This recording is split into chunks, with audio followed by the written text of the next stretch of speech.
It's autumn in the Empire State, and let's check out some of the fall foliage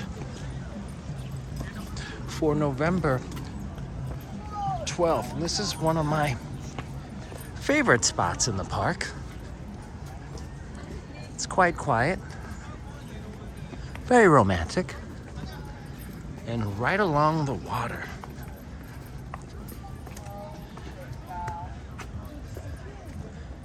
And that's really one of the greatest places to see fall foliage.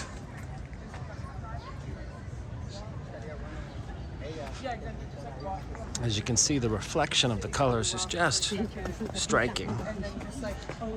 And here we go. Your own little hobbit hut. And there are the rose petals. The rose petals and the candles.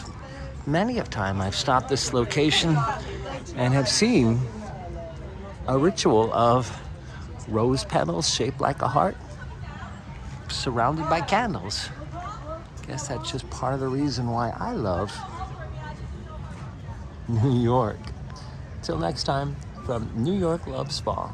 Keep exploring.